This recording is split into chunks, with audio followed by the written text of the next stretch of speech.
বর্ষার এক অন্ধকার রাতে প্রবল জ্বর নিয়ে অর্ণব ফিরেছিল তার গ্রামের পুরনো বাড়িতে। বাইরে ঝড়, বজ্রপাত আর অবিরাম বৃষ্টির শব্দে চারদিক যেন ভয়ে জমেছিল। সেই রাতেই জানালার পাশে সে প্রথম দেখেছিল সাদা শাড়ি পরা এক রহস্যময় নারীকে, ভেজা চুল, পোড়া মুখ আর রক্তলাল চোখ। গ্রামের মানুষ যাকে জারের ভূত বলে চেনে, সে নাকি শুধু জড়গ্রস্ত মানুষদেরই ডাকে। অর্ণব বুঝতে পারেনি এই ডাকে সাড়া দেওয়া মানেই মৃত্যুর পথে পা বাড়ানো, কিন্তু তখন অনেক দেরি হয়ে গেছে, কারণ ভূতটি তার নাম জেনে গেছে।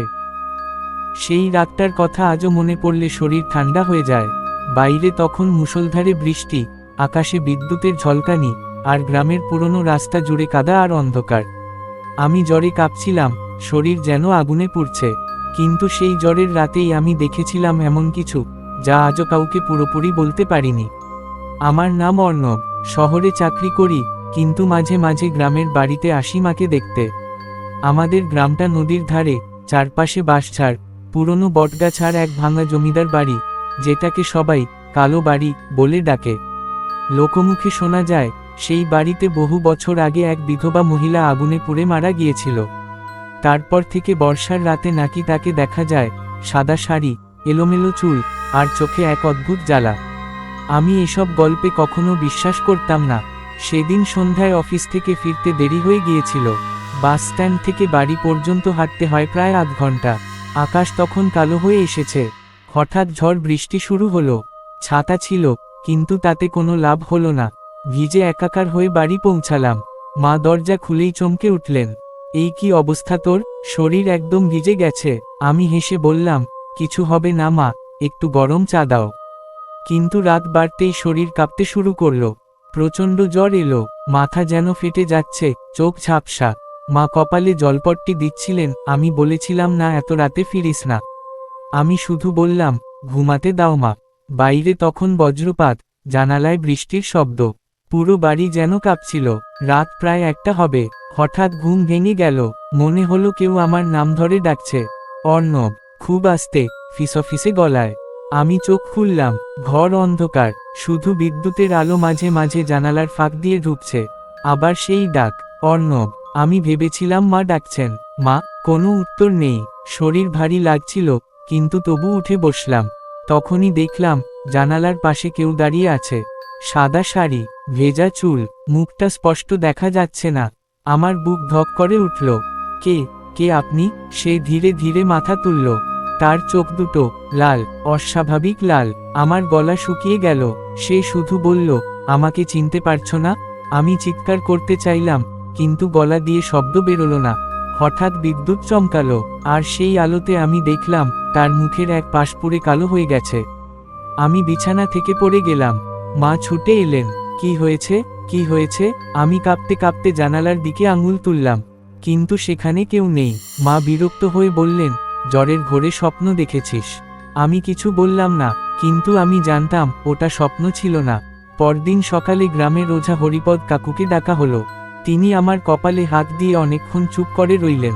তারপর বললেন, ওকে কালো বাড়ির পাশ দিয়ে আসতে হয়েছে? আমি অবাক হয়ে বললাম, হ্যাঁ, শর্টকাট ছিল। হরিপদ কাকু দীর্ঘশ্বাস ফেললেন। ভুল করেছিস, ওখানে যে থাকে সে কাউকে সহজে ছাড়ে না। মা ভয় ফ্যাকাশে হয়ে গেলেন। কি বলছো হরিদা? তিনি নিচু গলায় বললেন, বর্ষার রাতে যার জ্বর আসে, আর সে যদি কালো বাড়ির পাশ দিয়ে যায়, তাহলে সে ডাকে সাড়া পায়। আমার বুক ঠান্ডা হয়ে গেল। মানে, যে মহিলার মৃত্যু হয়েছিল সে নিজের কষ্ট একা সহ্য করতে পারেনি, এখন সে জ্বরগ্রস্ত মানুষদের ডাকে। কারণ জ্বর আর মৃত্যু দুটোর মাঝখানে আত্মা সবচেয়ে দুর্বল থাকে। আমি হেসে উড়িয়ে দিতে চাইলাম, কিন্তু পারলাম না, কারণ গত রাতের সেই চোখ আমি ভুলতে পারছিলাম না। হরিপদ কাকু বললেন, আজ রাত সবচেয়ে ভয়ঙ্কর। যদি আবার ডাক শুনিস, কোনোভাবেই উত্তর দিবি না। আমি জিজ্ঞেস করলাম, আর যদি দিই? তিনি তাকিয়ে বললেন, তাহলে সে ঘরে ঢুকে যাবে। সারা দিন অদ্ভুত আতঙ্কে কাটল। জ্বর কমেনি। বিকেলের পর থেকেই আকাশ আবার কালো। মা বারবার তুলসী পাতা, গঙ্গা জল, ধূপ জ্বালিয়ে ঘর ভরিয়ে দিলেন। আমি নিজেকে বোঝাতে লাগলাম, সব কুসংস্কার, জ্বরের ঘোরে ভুল দেখেছি। কিন্তু রাত নামতেই সেই সাহস হারিয়ে গেল। আবার বৃষ্টি শুরু হলো। টুপটাপ নয়, মনে হচ্ছিল আকাশ ফেটে গেছে। ঘড়িতে রাত 12টা। আমি চোখ বন্ধ করে শুয়ে আছি। হঠাৎ ঠক ঠক ঠক, জানালায় কেউ টোকা দিচ্ছে। আমার শরীর জমে গেল। আবার ঠক ঠক ঠক। তারপর সেই গলা, অর্ণব, দরজা খোলো। আমি চোখ বন্ধ রেখেই শুয়ে রইলাম। মায়ের কথা মনে পড়ল, হরিপদ কাকার কথাও। উত্তর দিস না। কিন্তু গলাটা এবার বদলে গেল। এবার সেটা আমার মায়ের গলা। অর্ণব, দরজা খোল বাবা। আমি চমকে উঠলাম। মা তো পাশের ঘরেই ঘুমাচ্ছেন।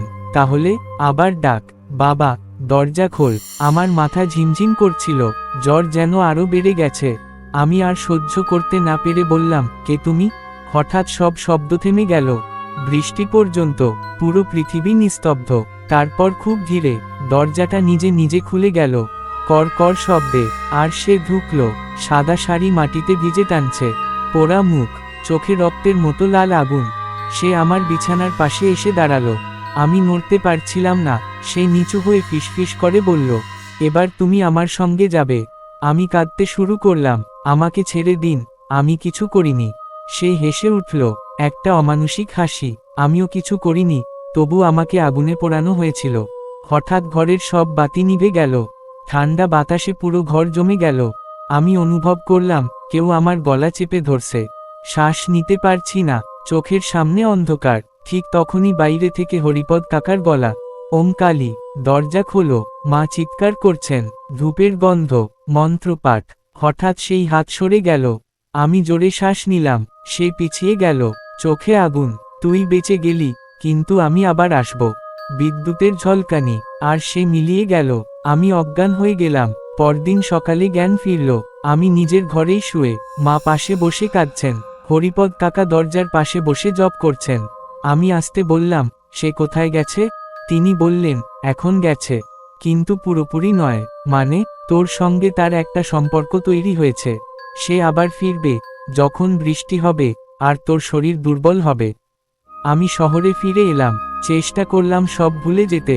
মাস কেটে গেল, কাজ, ব্যস্ততা, নতুন জীবন। আমি ভাবলাম সব শেষ। তারপর এক রাতে আবার বৃষ্টি। আমি ফ্ল্যাটে একা, হালকা জ্বর। মোবাইলে হঠাৎ একটা অচেনা নম্বর থেকে কল। রিসিভ করতেই শুধু শোনা গেল, অর্ণব, আমাকে ভুলে গেছো? আমার হাত থেকে ফোন পড়ে গেল। স্ক্রিনে কোনো নম্বর নেই, শুধু ভেজা কাচের মতো দাগ।